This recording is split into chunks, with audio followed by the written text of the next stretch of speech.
ಶ್ರೀ ಗುರುಭ್ಯೋ ನಮಃ.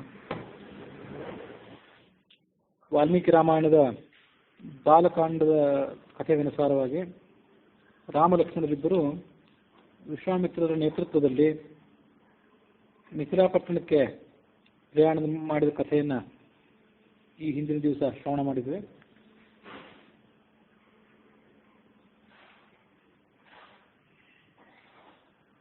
ಅವರು ಮೂರು ಜನ ಕೂಡ ಮಿಥಿಲಾ ನಗರದ ಉಪವನದ ಸಮೀಪಕ್ಕೆ ಬಂದರು. ಈಶಾನ್ಯ ದಿಕ್ಕಿನ ಕಡೆಗೆ ಪ್ರಯಾಣ ಮಾಡಿ ಸ್ವಲ್ಪ ಕಾಲದಲ್ಲೇ ಜನಕರಾಜನ ಯಜ್ಞಶಾಲೆಗೆ ಬಂದು ತಲುಪಿದರು.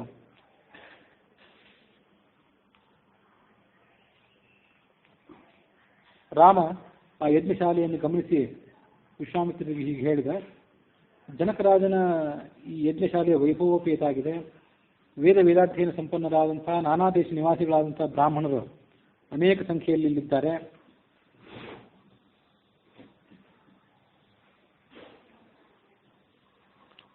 ನೂರಾರು ಗಾಡಿಗಳಲ್ಲಿ ಅಗ್ನಿಹೋತ್ರದ ಸಾಮಗ್ರಿಗಳನ್ನು ತುಂಬಿಕೊಂಡು ಸಹಸ್ರಾರು ಸಂಖ್ಯೆಯಲ್ಲಿ ಬ್ರಾಹ್ಮಣರು ಆಗಮಿಸಿದ್ದಾರೆ. ನಾವು ಈ ಯಜ್ಞಭೂಮಿಯಲ್ಲಿ ಎಲ್ಲಿ ಬಿಡಾರ ಹೂಡಬೇಕು ಅನ್ನೋದನ್ನು ತಿಳಿಸಿರಿ. ಆ ಮಾತನ್ನು ಕೇಳಿ ವಿಶ್ವಾಮಿತ್ರರು ಜನರಹಿತವಾದಂತಹ ಒಂದು ಪ್ರದೇಶದಲ್ಲಿ ಬಿಡಾರ ಮಾಡಿದರು. ವಿಶ್ವಾಮಿತ್ರರು ಬಂದರು ಅನ್ನುವಂಥ ಸಂಗತಿ ಜನಕರಾಜನಿಗೆ ತಿಳಿಯಿತು. ಆತ ಪುರೋಹಿತನಾದ ಶತಾನಂದನನ್ನ, ಗೌತಮ ಮತ್ತು ಅಹಲ್ಯರ ಮಗ ಆತನನ್ನು ಮುಂದೆ ಮಾಡಿಕೊಂಡು ವಿನಯದಿಂದ ಭಕ್ತಿಯಿಂದ ಕೂಡಿದವನಾಗಿ ವಿಶ್ವಾಮಿತ್ರರ ಬಿಡಾರದ ಕಡೆಗೆ ಧಾವಿಸಿದ.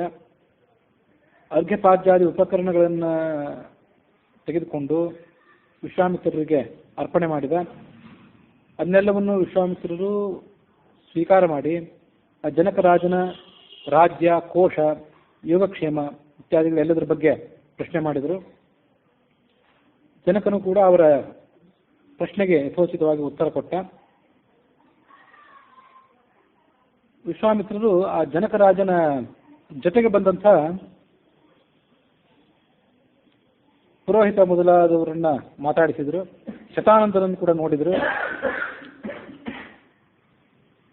ಆ ಶತಾನಂದನು ವಿಶ್ವಾಮಿತ್ರರನ್ನು ನೋಡಿ ಈ ಮುಂದಿನಂತೆ ಅವರಿಗೆ ಮಾತು ಹೇಳಿದ,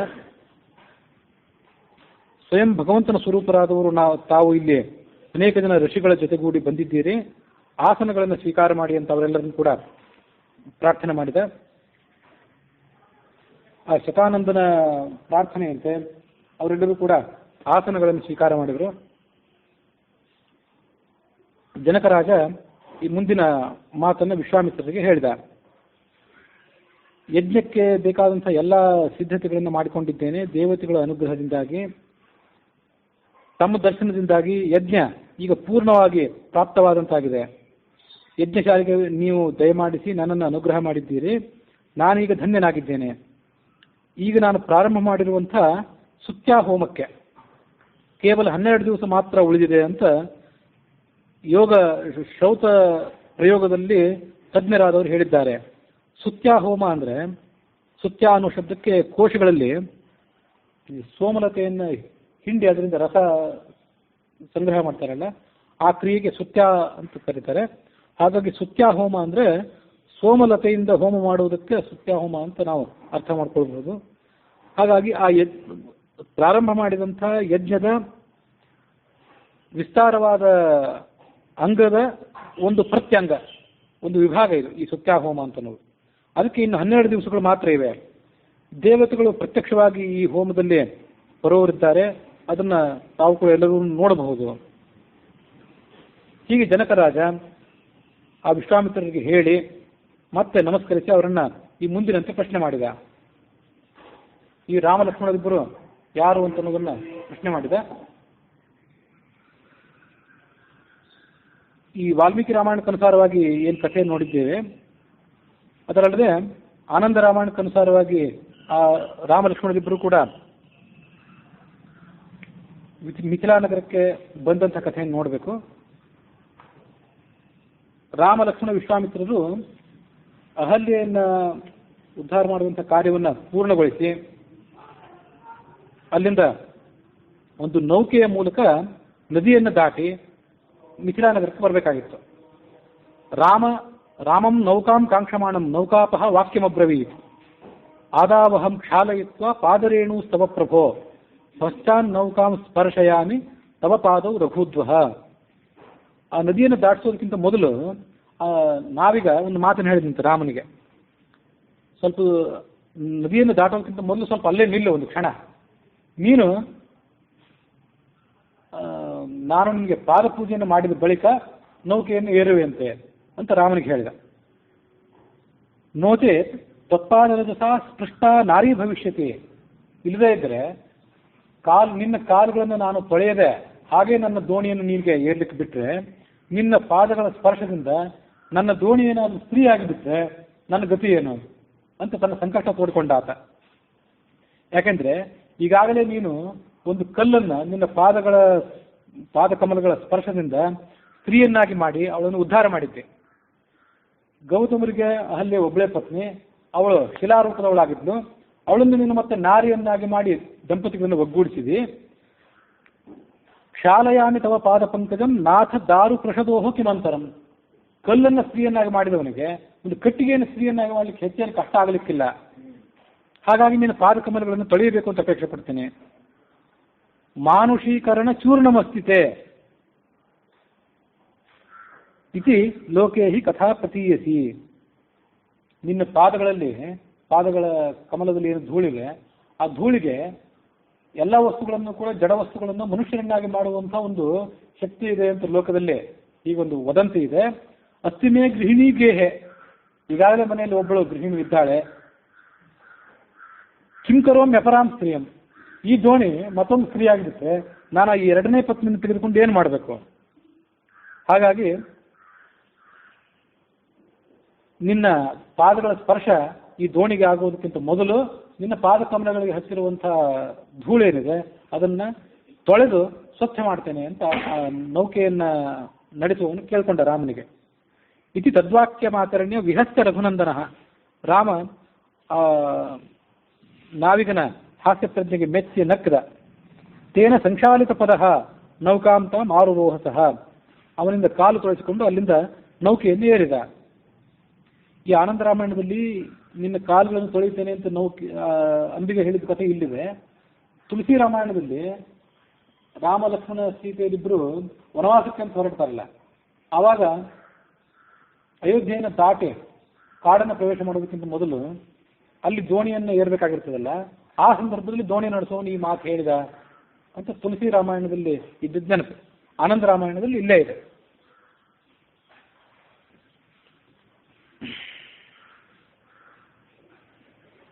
ತತಸ್ತೀರ್ಥ ಜಾಹ್ನವೀಂತೆ ಮಿಥಿಲಾ ಮುನಿಭಿರ್ಯಯು. ಹೀಗೆ ಅವರು ಜಾಹ್ನವಿ ನದಿಯನ್ನು ದಾಟಿ ತಮ್ಮ ಉಳಿದ ಮುನಿಗಳ ಜೊತೆಗೂಡಿ ಮಿಥಿಲಾ ಪಟ್ಟಣಕ್ಕೆ ಅವರು ತೆರಳಿದರು. ಮಿಥಿಲಾಯಾಮ್ ಸಮಾಹೂತಾ ಕೋಟಿಶಃ ಪಾರ್ಥಿವಾಯಯು. ಆ ಮಿಥಿಲಾ ನಗರಕ್ಕೆ ಇವರಂತೆಯೇ ಅನೇಕ ಕೋಟಿಗಟ್ಟಲೆ ರಾಜರು ಬಂದಿದ್ದರು. ರಾವಣನು ಕೂಡ ತನ್ನ ಗೂಢಚಾರದ ಮುಖಾಂತರವಾಗಿ ಈ ಸಂಗತಿಯನ್ನು ತೆಗೆದುಕೊಂಡು ತನ್ನ ಮಂತ್ರಿಗಳನ್ನ ಜೊತೆಗಿಟ್ಟುಕೊಂಡು ಅಲ್ಲಿಗೆ ಬಂದಿದ್ದ. ಅನಾಹೂತ ಪುಷ್ಪಕೇನ ಸೇನೆಯ ಪರಿವಾರಿತ. ಅವ್ನಿಗೆ ಯಾರು ಆಹ್ವಾನ ಕೊಟ್ಟಿರಲಿಲ್ಲ ಅಲ್ಲಿ ಬಾ ಅಂತೇಳಿ, ಆದರೂ ಅನಾಹೂತ ಬಂದಿದ್ದ, ಆಹ್ವಾನವಿಲ್ಲದೆ ಬಂದಿದ್ದ. ಸೇನೆಯ ಪರಿವಾರಿತ, ದೊಡ್ಡ ಸೈನ್ಯವನ್ನು ಇಟ್ಟುಕೊಂಡೇ ಬಂದಿದ್ದ. ನೇಯಯೌ ಪುತ್ರ ವಿರಹಾತ್ ರಾಜ ದಶರಥ ಸದಾ. ದಶರಥನಿಗೆ ಜನಕ ಆಮಂತ್ರಣ ಕೊಟ್ಟಿದ್ದ, ಆದರೆ ದಶರಥ ಅಸ್ತವ್ಯಸ್ತವಾದ ಮನಸ್ಥಿತಿಯಲ್ಲಿ ಇದ್ದ. ಮಗನನ್ನ ಬಿಟ್ಟುಕೊಟ್ಟು ಮಗನ ವಿರಹದಿಂದ ಆತನ ಮನಸ್ಸು ಸಂಕಟಗ್ರಸ್ತವಾಗಿತ್ತು. ಮಗ ಬೇರೆ ಎಲ್ಲಿ ಹೋಗಿದ್ದಾನೆ ಅಂತ ಗೊತ್ತಿಲ್ಲಲ್ಲ, ವಿಶ್ವಾಮಿತ್ರನ ಜೊತೆಗೆ ಹೋಗಿದ್ದಾನೆ ಅಂತ ಗೊತ್ತು. ವಿಶ್ವಾಮಿತ್ರರು ಆತನನ್ನ ತಮ್ಮ ಆಶ್ರಮದಿಂದ ಜನಕನ ಪಟ್ಟಣದ ಕಡೆಗೆ ಕರ್ಕೊಂಡು ಹೋಗಿದ್ದಾನೆ ಅನ್ನೋ ಸಂಗತಿ ಇವನಿಗೆ ಗೊತ್ತಿಲ್ಲ. ಹಾಗಾಗಿ ವಿಶ್ವಾಮಿತ್ರರು ಮಕ್ಕಳನ್ನ ಎಲ್ಲೋ ಕರ್ಕೊಂಡು ಹೋಗಿದ್ದಾರೆ, ಆ ಮಕ್ಕಳ ಯೋಗಕ್ಷೇಮ ಏನಾಯಿತು ಅಂತ ಇನ್ನೂ ಚಿಂತಿತನಾಗಿದ್ದ.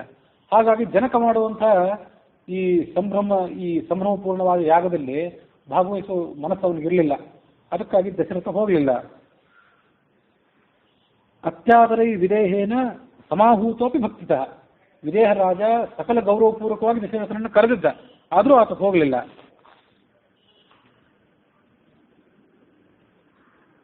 ಬಹಿಷ್ಠ ಉಪವನಂಗೆಯೋ, ಹೊರಗಡೆ ಒಂದು ಉದ್ಯಾನವನದಲ್ಲಿ ರಾಮ ಲಕ್ಷ್ಮಣರು ಮತ್ತು ವಿಶ್ವಾಮಿತ್ರರು ಇವರೆಲ್ಲರೂ ಕೂಡ ಬಂದು ತಲುಪಿದ್ರು. ವಿಶ್ವಾಮಿತ್ರಂ ಸಮಾನೇತು ಜನಕಃ ಮಂತ್ರಿಭಿಃ ಸಹ. ಆ ವಿಶ್ವಾಮಿತ್ರನನ್ನು ಕರ್ಕೊಂಡು ಬರ್ಲಿಕ್ಕಂತ ಬರುವ ಉದ್ದೇಶದಿಂದ ಜನಕ ತನ್ನ ಮಂತ್ರಿಗಳ ಜೊತೆಗೆ ಆಗಮಿಸಿದ. ಆತ ಹೊರಡಬೇಕು ಅಂತ ತಯಾರಾಗಿದ್ದ. ಜನಕ ಹೊರಡಬೇಕು ಅಂತ ತಯಾರಾಗಿದ್ದಲ್ಲೇ ವಿಶ್ವಾಮಿತ್ರನ ಒಬ್ಬ ಶಿಷ್ಯ ಅಲ್ಲಿಗೆ ಬಂದ. ವಿಶ್ವಾಮಿತ್ರನ ಶಿಷ್ಯ ಬಂದದ್ದನ್ನು ನೋಡಿ ಜನಕ ಅವನಿಗೆ ನಮಸ್ಕಾರ ಮಾಡಿದ. ಆ ಶಿಷ್ಯ ಏನು ಮಾಡಿದ ಅಂದ್ರೆ ರಾಜನಿಗೆ ಒಂದು ಸುದ್ದಿಯನ್ನು ತಿಳಿಸಿದ.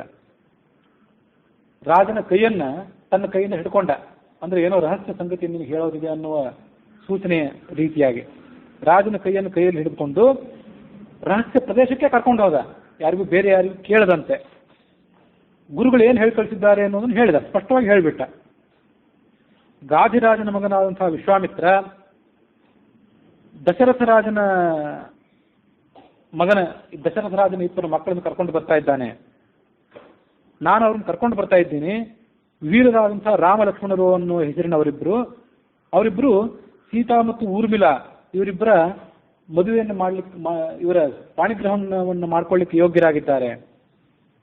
ಮತ್ತು ನೀನು ಯಾವುದೇ ವಿಚಾರವಿಲ್ಲದೆ ಅವರಿಗೆ ಪಾಣಿಗ್ರಹಣಕ್ಕೆ ವ್ಯವಸ್ಥೆ ಮಾಡು ಅಂತ ಹೇಳ್ತಿಲ್ಲ. ನೀನೇನು ಷರತ್ತನ್ನು ಇಟ್ಟಿದ್ದಿ ನಿನ್ನ ಮಗಳನ್ನು ಮದುವೆ ಮಾಡಿಕೊಡ್ಲಿಕ್ಕೆ. ಆ ಶಿವಧನುಸ್ಸನ್ನ ರಾಮ ಮುರಿದು ನಿನ್ನ ಷರತ್ತನ್ನ ಈಡೇರಿಸಿ ಆಮೇಲೆ ನಿನ್ನ ಮಗಳನ್ನು ಮದುವೆ ಆಗ್ತಾನೆ.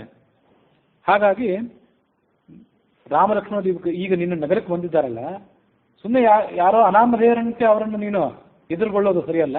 ವರವಿಧಾನೇನ, ವರನನ್ನ ಹೇಗೆ ಎದುರುಗೊಳ್ಳಬೇಕು ಆ ವಿಧಾನದಿಂದ ಅವರನ್ನು ನೀನು ಎದುರುಗೊಳ್ಳು. ಮೊದಲೇ ಅವರಿಗೆ ವರೋಚಿತವಾದ ಸ್ವಾಗತ ಸಿಗಲಿ.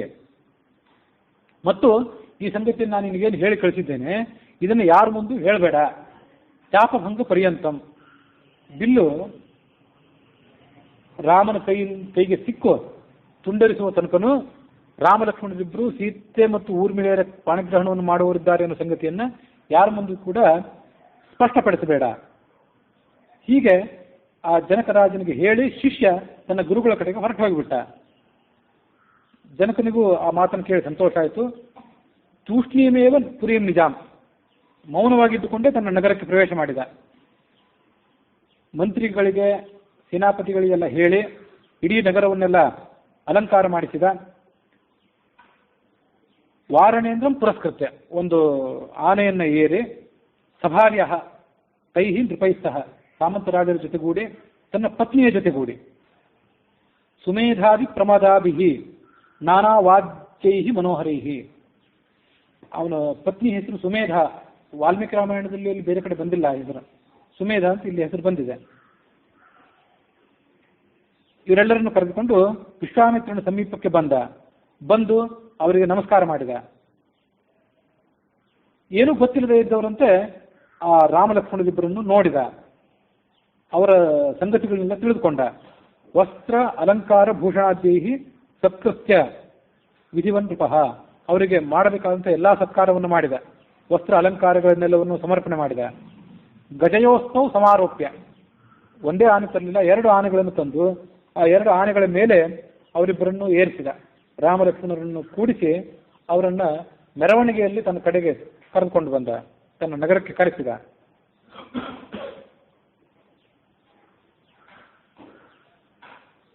ಆ ಸಂದರ್ಭದಲ್ಲಿ ನರ್ತಕಿಯರು ಸಂಭ್ರಮದಿಂದ ನರ್ತನ ಮಾಡಿದರು.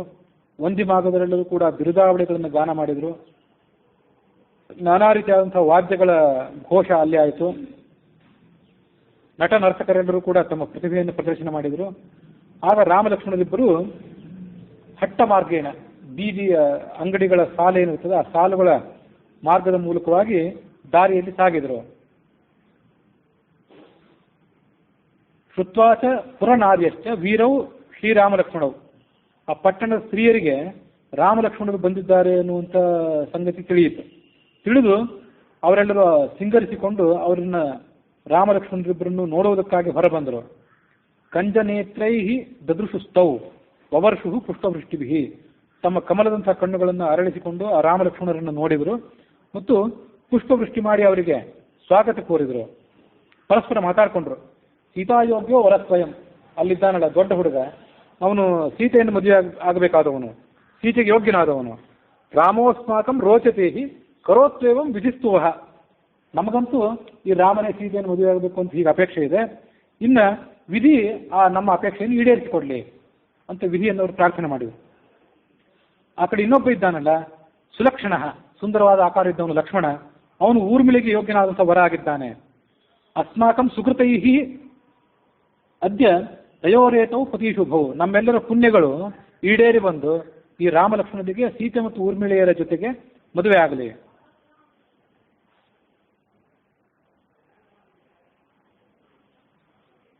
ಏವಂ ತಾಸಾಂ ಕಾಮಿನೀನಾಂ ವಚನಾನಿ ನೃಪಾತ್ಮಜೌ ಶುಶ್ರೂವತು.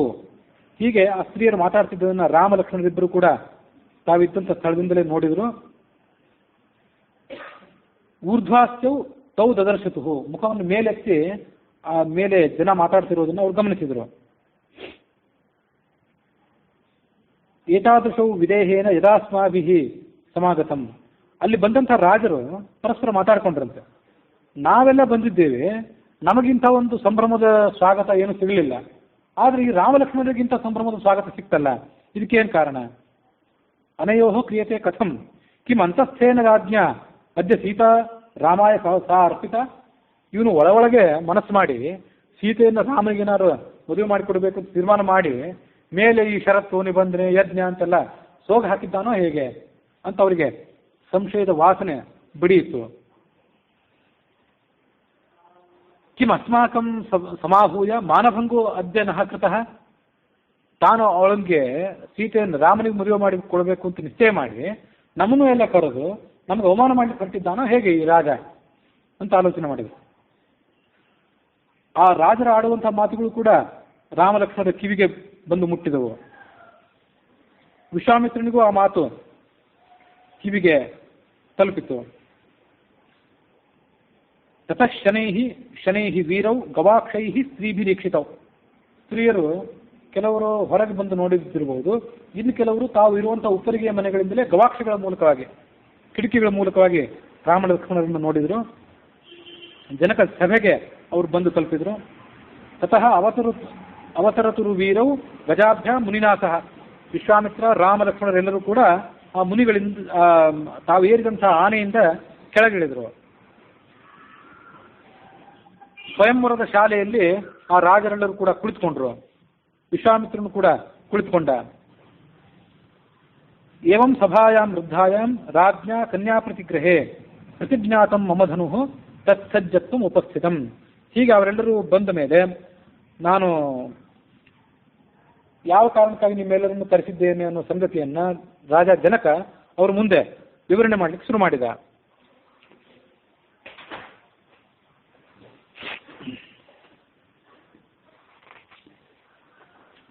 ವಪುರ್ನಿತಾಂತಂ ಸರಸಾಕ್ಷಿಭಂಗೈಃ ವರಾನನಾಬ್ಜಂ ಪುರುಷೋತ್ತಮಸ್ಯ ವಿದೇಹ ನಾರೀ ನರವರ್ಯ ಸಂಘಾಃ ಯಥಾ ಮಹಾಪೌರುಷಿಕಾಃ ತದಂಘ್ರಿಂ.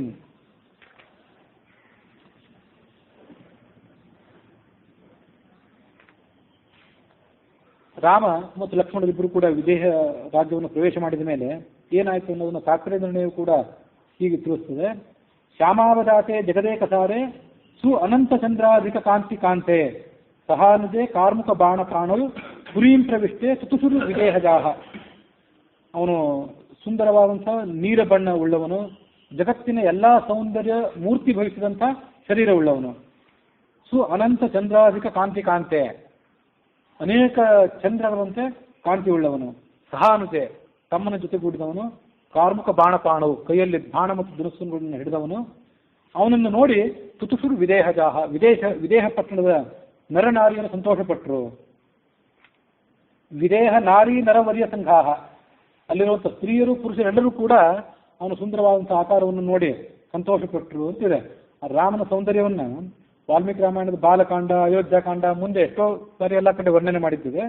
ಅವನು ವಿವಾಹ ಸಂದರ್ಭದಲ್ಲಿ ಅದನ್ನು ವರ್ಣನೆ ಮಾಡಿದ್ದು ಅದೊಂದು ವಿಶೇಷ ಅಷ್ಟೇ. ಯಾಕೆಂದ್ರೆ ವಿದೇಹ ನಾರೀ ನರವರ್ಯ ಸಂಘಾಹ, ಕೇವಲ ಸ್ತ್ರೀಯರು ಮಾತ್ರ ನೋಡೋದಲ್ಲ, ಮುಂದೊಂದು ಕಡೆ ಅಯೋಧ್ಯಾಕಾಂಡದಲ್ಲಿ ರಾಮನ ಗುಣಗಳ ವರ್ಣನೆ ಇದೆ. ಆ ಗುಣಗಳ ವರ್ಣನೆ ಬರುವಾಗ ಪುಂಸಾಂ ಚಿತ್ತ ಪ್ರಮಥನಂ, ಪುಂಸಾಮಪಿ ಚಿತ್ತ ಪ್ರಮಥನಂ, ಸ್ತ್ರೀಯರಿಗೆ ಪುರುಷರನ್ನು ನೋಡಿ ಮನಸ್ಸು ಆಕರ್ಷಿತ ಆಗುವುದು ಸಹಜ, ಹಾಗೆ ಪುರುಷರಿಗೆ ಸ್ತ್ರೀಯರನ್ನು ನೋಡಿ ಮನಸ್ಸಿಗೆ ಆಕರ್ಷಣೆ ಆಗುವುದು ಸಹಜ. ಆದರೆ ರಾಮನನ್ನು ನೋಡಿದರೆ ಪುರುಷರಿಗೂ ಕೂಡ ಇನ್ನೊಂದ್ಸರಿ ಆತನನ್ನು ನೋಡಬೇಕು ಅಂತ ಅನಿಸ್ತಿತ್ತಂತೆ. ಪುಂಸಾಮಪಿ ಚಿತ್ತಾಪಹಾರಕಂ ಅಂತ ಸೌಂದರ್ಯ ಅವನಿಗಿತ್ತು ಅಂತ. ಅದು ರಾಮನ ಬಗ್ಗೆ ಬರೋದಿದೆ. ದ್ರೌಪದಿಯ ಬಗ್ಗೆ ಮಹಾಭಾರತದಲ್ಲೊಮ್ಮೆ ದ್ರೌಪದಿಯನ್ನು ನೋಡಿ ಅವಳ ಸ್ತ್ರೀಯರೇನು ಸುತ್ತಮುತ್ತಲಿರ್ತಾರಲ್ಲ ಆ ಸ್ತ್ರೀಯರು ತಮ್ಮನ್ನು ತಾವೇ ಮರ್ತು ಬಿಟ್ರು ಅಂತ ಮಹಾಭಾರತದಲ್ಲೊಮ್ಮೆ ಆ ದ್ರೌಪದಿಯ ಸೌಂದರ್ಯದ ಬಗ್ಗೆ ವರ್ಣನೆ ಇದೆ. ಅಯೋಧ್ಯಾಕಾಂಡದಲ್ಲಿ ಪುಂಸಾಮಪಿ ಚಿತ್ತಾಪಹಾರಕಂ, ಚಿತ್ತ ಪ್ರಮಥನಂ ಅಂತ ಏನು ಮಾತಿದೆ ಅದನ್ನ ಈಗ ಮುಂಚಿತವಾಗಿ ನಾನು ನೆನಪು ಮಾಡಿಕೊಂಡೆ ಅಷ್ಟೆ. ವಿದೇಹ ನಾರೀ ನರವರ್ಯ ಸಂಘಾಹ, ವಿದೇಹ ರಾಜ್ಯದ ನಾರಿಯರು ಮತ್ತು ನರರು ಅವರೆಲ್ಲರೂ ಕೂಡ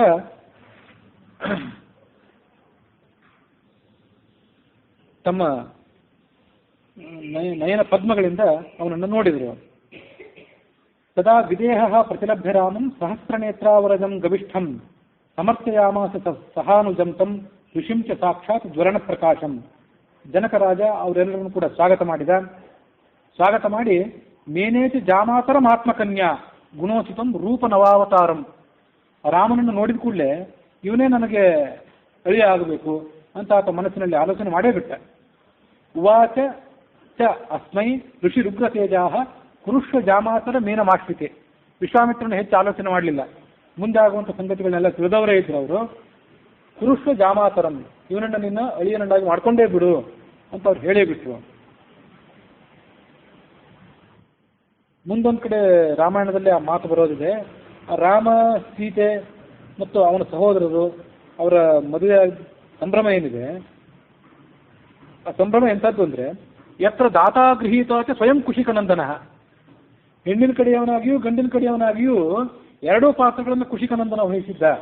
ವಿಶ್ವಾಮಿತ್ರ ಜನಕನಿಗೂ ಬೇಕಾದವನಾಗಿದ್ದ, ಆಪ್ತನಾಗಿದ್ದ. ಹಾಗೆ ರಾಮನಿಗೂ ಆಪ್ತನಾಗಿದ್ದ, ರಾಮನಿಗೂ ಗುರುವೇ ಆಗಿದ್ದ. ಹಾಗಾಗಿ ದಾತ, ಹೆಣ್ಣನ್ನು ಕೊಡುವವನೂ ಅವನೇ ಆಗಿದ್ದ. ಗೃಹೀತಾಚ, ಹೆಣ್ಣನ್ನು ಸ್ವೀಕಾರ ಮಾಡಿಕೊಳ್ಳುವವನೂ ಅವನೇ ಆಗಿದ್ದ. ಹೀಗೆ ಹೆಣ್ಣು ಮತ್ತು ಗಂಡಿನ ಎರಡೂ ಕಡೆಯ ಗುಂಪಿನ ಯಾಜಮಾನ್ಯವನ್ನು ಆತ ವಹಿಸಿದ್ದ ಅಂತ ಮುಂದೊಂದು ಕಡೆ ಬರೋದಿದೆ. ಅದಕ್ಕಾಗಿ ಆತ ಮೊದಲನೇ ಬಾರಿಗೆ ಇವನನ್ನು ನಿನ್ನ ಅಳಿಯನನ್ನಾಗಿ ಮಾಡ್ಕೊಂಡು ಬಿಡು. ಅಹಂಚ ಜೈನಂ ಪರಮಂ ವಚಸ್ಸೆ. ಜನಕರಾಜ ಒಪ್ಪಿದ, ನಿಮ್ಮ ಮಾತೇನೋ ಸರಿಯಾಗಿದೆ, ಇದ್ರ ಬಗ್ಗೆ ಶಂಕೆ ಬೇಡ, ಆದರೆ ನನಗೊಂದು ಷರತ್ತಿದೆ, ಆ ಷರತ್ತನ್ನು ಆತ ಈಡೇರಿಸಿ ಕೊಡಬೇಕು. ಷರತ್ತನ್ನು ಈಡೇರಿಸಿ ಕೊಟ್ಟರೆ ಆ ಷರತ್ತಿಗೆ ಅನುಗುಣವಾಗಿ ಅವನಿಗೆ ನಾನು ಸೀತೆಯನ್ನು ಮದುವೆ ಮಾಡಿ ಕೊಡ್ತೇನೆ ಅಂತ ಜನಕ ಆ ವಿಶ್ವಾಮಿತ್ರನಿಗೆ ತಾನು ಯಾವ ನಿಬಂಧನವನ್ನು ಇಟ್ಟಿದ್ದೆ ಅನ್ನೋದನ್ನು ಹೇಳಿದ. ವಾಲ್ಮೀಕಿ ರಾಮಾಯಣಕ್ಕನುಸಾರವಾಗಿ ಮಹರ್ಷಿಗಳನ್ನ ಜನಕ ಕೇಳಿದ, ಈ ಇಬ್ಬರು ರಾಜಕುಮಾರರು ಯಾರು? ದೇವತೆಗಳಂತೆ ಇವರು ಪರಾಕ್ರಮಶಾಲಿಗಳಾಗಿದ್ದಾರೆ,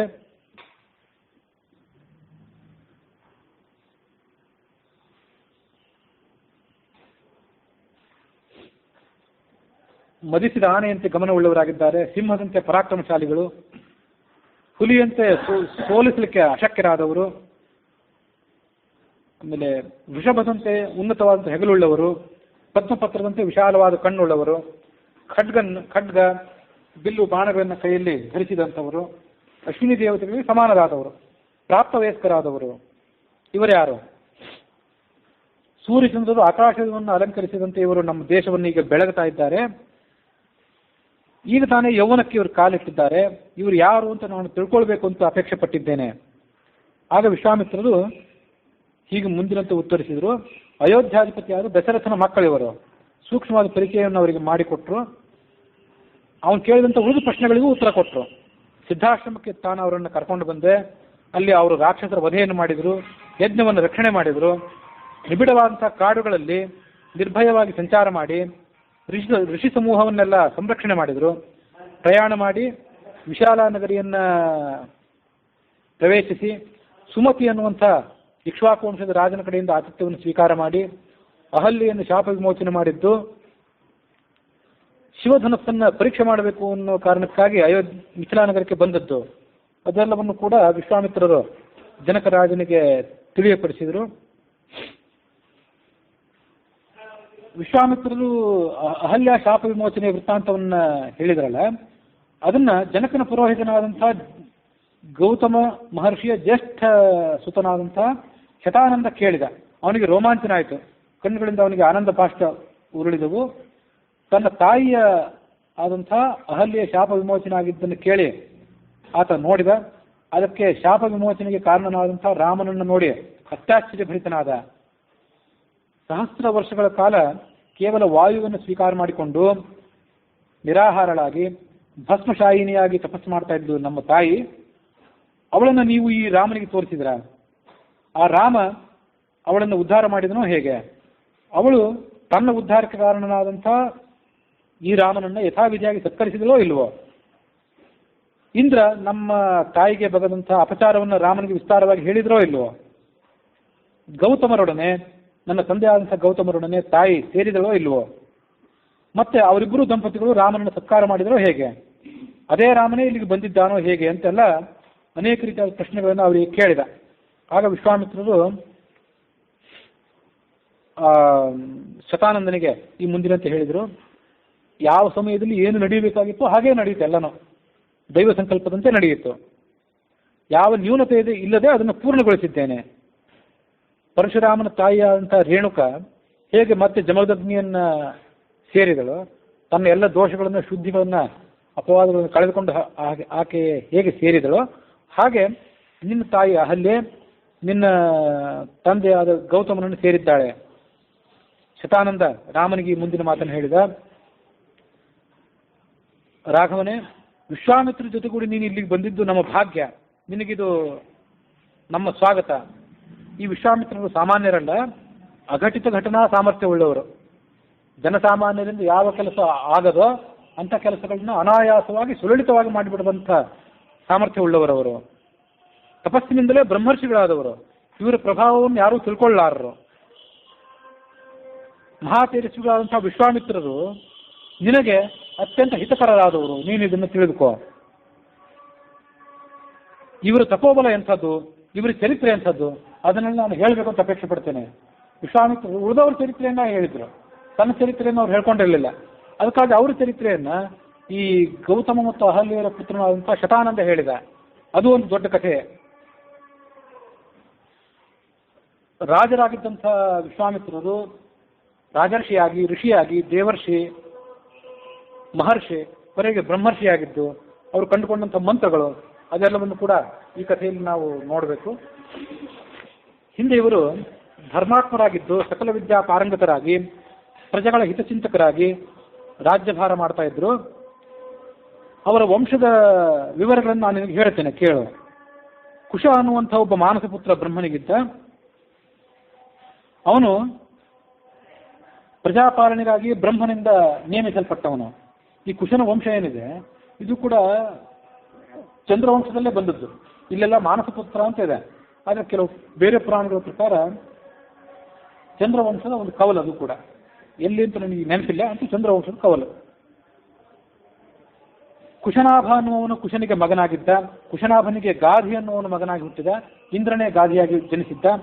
ಆ ಗಾಧಿಯ ಪುತ್ರನೇ ಈ ವಿಶ್ವಾಮಿತ್ರ.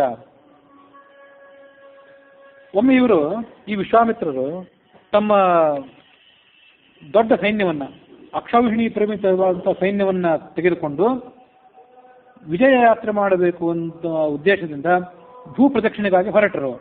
ಅನೇಕ ಪಟ್ಟಣ, ದೇಶ, ನದಿ, ನದಿಗಳನ್ನೆಲ್ಲ ದಾಟಿದ್ರು. ಪರ್ವತ, ಗಿರಿ, ದುರ್ಗಗಳನ್ನು ದಾಟಿದ್ರು. ಮಹಾರಣ್ಯಗಳನ್ನು ದಾಟಿದ್ರು. ಅನೇಕ ಜನ ಋಷಿಮುನಿಗಳನ್ನ ಸೇವನೆ ಮಾಡಿಕೊಂಡು ಅವರ ಸಂದರ್ಶನ ಪಡೆದುಕೊಂಡು ವಸಿಷ್ಠರ ಆಶ್ರಮಕ್ಕೆ ಬಂದರು. ನಾನಾ ರೀತಿಯಾದಂಥ ಹೂಗಳು, ಪುಷ್ಪಗಳು, ಇವುಗಳನ್ನು ಕೊಡುವಂಥ, ಹಣ್ಣುಗಳನ್ನು ಕೊಡುವಂಥ ಗಿಡಗಳಿಂದ, ಲತೆಗಳಿಂದ ಆಶ್ರಮ ತುಂಬಿತ್ತು. ಸಿದ್ಧ, ಚಾರಣ, ದೇವ, ದಾನವ, ಗಂಧರ್ವರು, ಕಿನ್ನರರೆಲ್ಲರೂ ಕೂಡ ಆಶ್ರಮದಲ್ಲಿ ವಾಸ ಮಾಡ್ತಾ ಇದ್ರು. ಪ್ರಶಾಂತವಾದಂಥ ಜಿಂಕೆಗಳು ಆಶ್ರಮದಲ್ಲಿ ನಲಿದಾಡ್ತಾ ಇದ್ದವು. ಅನೇಕ ಶ್ರೋತ್ರಿಯರಾದ ಬ್ರಾಹ್ಮಣರು ಅಲ್ಲಿದ್ದರು. ಅನೇಕ ಬ್ರಹ್ಮರ್ಷಿಗಳು, ದೇವರ್ಷಿಗಳು ಅಲ್ಲಿ ತಪಸ್ಸು ಮಾಡ್ತಾ ಇದ್ರು.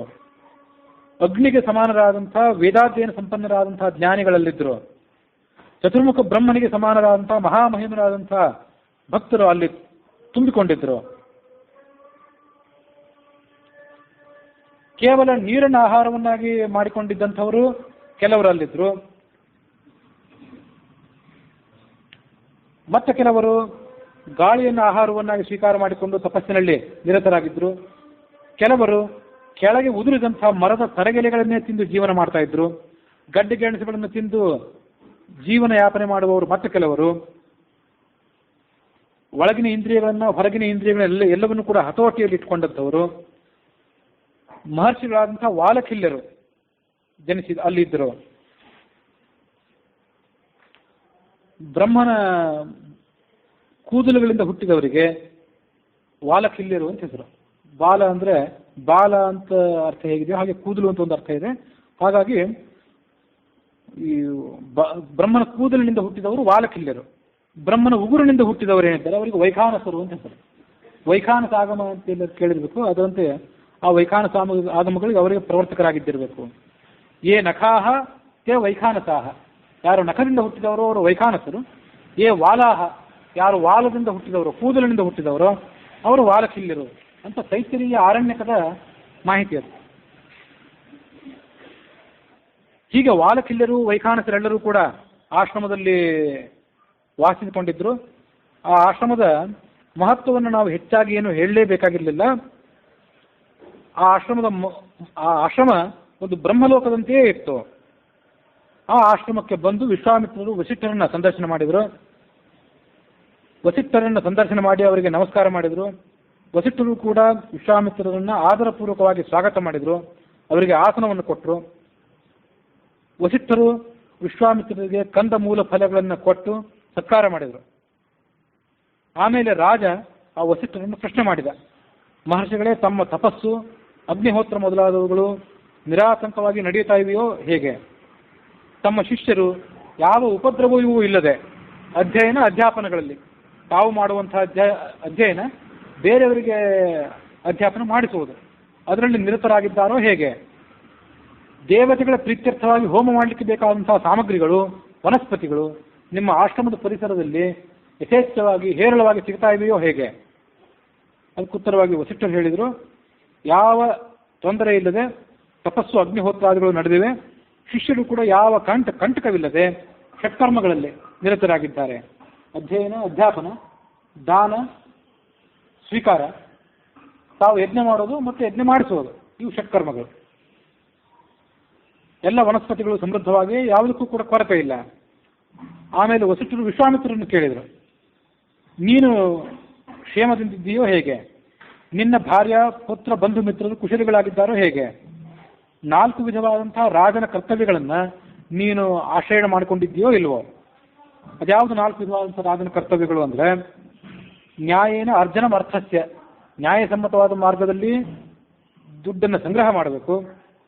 ವರ್ಧನಂ, ಮೊದಲನೇದು ಸಂಪಾದನೆ, ಅದರ ನಂತರದ್ದು ವರ್ಧನ, ಅದನ್ನು ಬೆಳೆಸೋದು. ಆಮೇಲೆ ಅದನ್ನು ಪಾಲನ ನಿರ್ವಹಣೆ ಮಾಡುವುದು.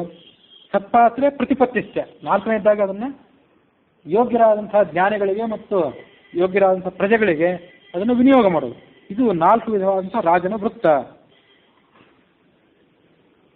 ನಿನ್ನ ಸೇವಕರನ್ನ ಅವರಿಗೆ ತಕ್ಕಂಥ ಮಾಸಾಶನ, ತಿಂಗಳು ಅವರಿಗೆ ಕೊಡಬೇಕಾದಂಥ ಸಂಬಳ ಇತ್ಯಾದಿಗಳನ್ನು ಕೊಟ್ಟು ಅವರನ್ನು ಪೋಷಣೆ ಮಾಡ್ತಿದ್ದೀಯೋ ಹೇಗೆ? ಅವರು ನಿನ್ನ ಆಜ್ಞಾಧಾರಕರಾಗಿದ್ದಾರೋ ಇಲ್ಲವೋ? ರಾಜ್ಯಕ್ಕೆ ಉಪಟಳ ಕೊಡುವಂಥ ಶತ್ರುಗಳನ್ನು ಸೋಲಿಸಿದ್ದೀಯೋ ಹೇಗೆ? ನಿನ್ನ ಚತುರಂಗ ಬಲ, ಸೈನಿಕರು, ಕುದುರೆ, ಆನೆ, ರಥ ಇದರಿಂದ ಕೂಡಿದಂಥ ಸೈನ್ಯ ಸಂಪನ್ನವಾಗಿದೆಯೋ ಹೇಗೆ? ಸೈನಿಕರಿಗೂ ಕೂಡ ಕಾಲಕಾಲಕ್ಕೆ ಮಾಸಾಸನಗಳನ್ನು ಕೊಟ್ಟು ಅವರು ನಿನ್ನ ಅಧೀನದಲ್ಲಿರುವಂತೆ ನೀನು ನೋಡ್ಕೊಂಡಿದ್ದೀಯೋ ಇಲ್ವೋ? ಬೊಕ್ಕಸ ಯಾವತ್ತು ತುಂಬಿದೆಯೋ ಇಲ್ಲವೋ? ಪ್ರಜೆಗಳಿಗೆ ತೊಂದರೆ ಆಗದಂತೆ, ಅವರಿಗೆ ಅಸಮಾಧಾನ ಆಗದಂತೆ ಅವರ ಕಡೆಯಿಂದ ಕಂದಾಯವನ್ನು ಸ್ವೀಕಾರ ಮಾಡಿ ಬೊಕ್ಕಸವನ್ನು ತುಂಬುತ್ತಾ ಇದೆಯೋ ಇಲ್ಲವೋ? ಮಿತ್ರರು ಕುಶಲಿಗಳಾಗಿದ್ದಾರೋ ಇಲ್ಲವೋ? ನಿನ್ನ ಮಕ್ಕಳು ಮೊಮ್ಮಕ್ಕಳೆಲ್ಲರೂ ಕೂಡ ಕ್ಷೇಮದಿಂದಿದ್ದಾರೋ ಇಲ್ಲವೋ? ಆಗ ವಿಶ್ವಾಮಿತ್ರರು ವಸಿಷ್ಠರಿಗೆ ಈ ಮುಂದಿನಂತೆ ಮಾತು ಹೇಳಿದರು, ತಮ್ಮ ದಿವ್ಯಾನುಗ್ರಹದಿಂದ ಎಲ್ಲವೂ ಕೂಡ ಕುಶಲದಿಂದಿದೆ. ಹೀಗೆ ಅವರಿಬ್ಬರು ಕೂಡ ರಾಜ್ಯಕೋಶಗಳಿಗೆ, ತಪಸ್ಸು, ಧರ್ಮಾಚರಣೆಗೆ ಸಂಬಂಧಪಟ್ಟಂತೆ ಪರಸ್ಪರ ವಿಷಯಗಳನ್ನು ಮಾತಾಡಿಕೊಂಡ್ರು. ಕೆಲ ಕಾಲ ಕಳೆದ ಮೇಲೆ ವಸಿಷ್ಠರು ವಿಶ್ವಾಮಿತ್ರರು ಹೇಳಿದರು, ನನ್ನ ಆಶ್ರಮಕ್ಕೆ ಬಂದಿದ್ದಿ, ನಿನಗೂ ಮತ್ತು ನಿನ್ನ ಅಪಾರವಾದ ಸೈನ್ಯಕ್ಕೂ ಆತಿಥ್ಯ ಮಾಡಬೇಕು ಅಂತ ಬಯಸ್ತೇನೆ. ನನ್ನ ಆತಿಥ್ಯವನ್ನು ಸ್ವೀಕಾರ ಮಾಡು. ನೀನು ರಾಜನಾಗಿದ್ದಿ, ಅತಿಥಿಯಾಗಿದ್ದಿ, ಅಯಾಚಿತವಾಗಿ ಬಂದಿದ್ದೆ. ಇದು ನನಗೊಂದು ದೊರೆತಂಥ ಸದವಕಾಶ. ನಿನ್ನನ್ನು ಸ್ವಾಗತ ಮಾಡೋದು, ನಿನಗೆ ಬೇಕಾದಂಥ ಆತಿಥ್ಯವನ್ನು ಒದಗಿಸುವುದು ನನ್ನ ಕರ್ತವ್ಯ. ಆಗ ವಿಶ್ವಾಮಿತ್ರರು ಹೇಳಿದರು, ನೀವು ಹೇಳುವಂಥ ಈ ಆಪ್ತ ವಾಕ್ಯಗಳೇನಿವೆ, ಪ್ರಿಯ ವಾಕ್ಯಗಳು, ನನ್ನನ್ನೇನು ಕುಶಲ ಪ್ರಶ್ನೆ ಮಾಡಿದ್ದೀರಿ, ಅದರ ಮೂಲಕವೇ ನನಗೆ ಸತ್ಕಾರ ಮಾಡಿದಂತಾಗಿದೆ. ಇನ್ನು ಹೆಚ್ಚಿನ ಸತ್ಕಾರ ಏನು ಕೂಡ ನನಗೆ ಬೇಕಾಗಿಲ್ಲ. ಗಡ್ಡೆ ಗೆಣಸುಗಳನ್ನು ಕೊಟ್ಟು, ನೀರು ಮೊದಲಾದವುಗಳನ್ನು ಕೊಟ್ಟು ನನಗೆ ಸತ್ಕಾರ ಮಾಡಿದ್ದೀರಿ. ತಪೋಧನರಾದಂಥ ತಪಸ್ವಿಗಳಾದಂಥ ನಿಮ್ಮ ದರ್ಶನದಿಂದ ನನಗೆ ಆನಂದ ಆಗಿದೆ. ಮತ್ತೆ ನೀವು ನನಗೆ ಯಾವುದೇ ವಿಸ್ತಾರವಾದ ಸತ್ಕಾರವನ್ನು ಮಾಡಬೇಕಾದ ಅವಶ್ಯಕತೆ ಇಲ್ಲ. ನಾನಿನ್ನು ಹೋಗಿ ಬರ್ತೇನೆ ಅಂತ ಹೇಳಿದೆ. ಆದರೆ ಉದಾರಿಗಳಾದ ವಸಿಷ್ಠರು ಒತ್ತಾಯಪೂರ್ವಕವಾಗಿ 4 ಬಾರಿ ಹೇಳಿದರು ಸತ್ಕಾರವನ್ನು ಸ್ವೀಕಾರ ಮಾಡಲೇಬೇಕು ಅಂತ ಹೇಳಿ. ಆಗ ವಿಶ್ವಾಮಿತ್ರ ಒಪ್ಪಿದ. ಅವನಿಗೆ ಸತ್ಕಾರ ಮಾಡಬೇಕು ಅಂತ ಒಪ್ಪಿದ ಮೇಲೆ ಅಷ್ಟು ವಿಸ್ತಾರವಾದ ಸೈನ್ಯಕ್ಕೆ ಸತ್ಕಾರ ಮಾಡಬೇಕಲ್ಲ. ಅದಕ್ಕೆ ಅವ್ರು ಏನು ಮಾಡಿದರು ಅಂದರೆ, ಆ ವಸಿಷ್ಠರು ತಮ್ಮ ಹೋಮಧೇನು ಇತ್ತು, ಅದು ನಂದಿನಿ ಅಂತ ಅದ್ರ ಹೆಸರು ಅಂತ ನೆನಪು, ವಿಚಿತ್ರವಾದಂತಹ ವರ್ಣದಿಂದ ಕೂಡಿತ್ತದು, ಪಾಪರಹಿತವಾಗಿತ್ತು, ಹೋಮಧೇನುವಾಗಿತ್ತು, ಹೋಮಕ್ಕೆ ಬೇಕಾದಂತಹ ಸಾಮಗ್ರಿಗಳನ್ನೆಲ್ಲ ಕೊಡುವಂಥದ್ದು. ಶಬಲ ಅಂತ ಅದನ್ನು ಹೇಳಿದ್ದಾರೆ. ಶಬಲೆ ಮಗಳೇ ಓಡೋಡಿ ಬಾ ಅಂತ ಅದನ್ನು ಕರೆದರು.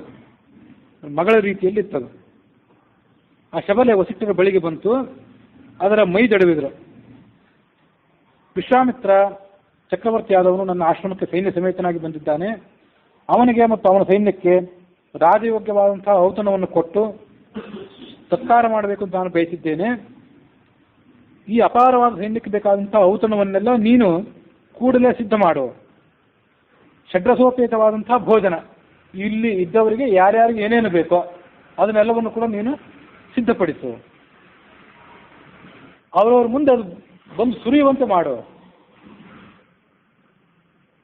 ರಸಯುಕ್ತವಾದಂಥ ಅನ್ನ, ಭಕ್ಷ್ಯ, ಭೋಜ್ಯ, ಲೇಹ್ಯ, ಚೋಷ್ಯ, ಪಾನೀಯ ಮೊದಲಾದಂಥವು ಎಲ್ಲವೂ, ಎಲ್ಲ ರೀತಿಯಾದಂಥ ತಿಂಡಿ ತಿನಿಸುಗಳು ಕೂಡ ದೊಡ್ಡ ದೊಡ್ಡ ಪ್ರಮಾಣದಲ್ಲಿ ಇಲ್ಲಿ ಸುರಿಯುವಂತೆ ಮಾಡು ಅಂತ ಆ ಮಗಳಾದಂಥ ಶಬಲೆಗೆ ವಸಿಷ್ಠರು ನಿರ್ದೇಶನ ಮಾಡಿದ್ರು ಅನ್ನೋಲ್ಲಿಗೆ ವಾಲ್ಮೀಕಿ ರಾಮಾಯಣದ ಬಾಲಕಾಂಡದ 52ನೇ ಸರ್ಗ ಮುಕ್ತಾಯ ಆಗಿದೆ.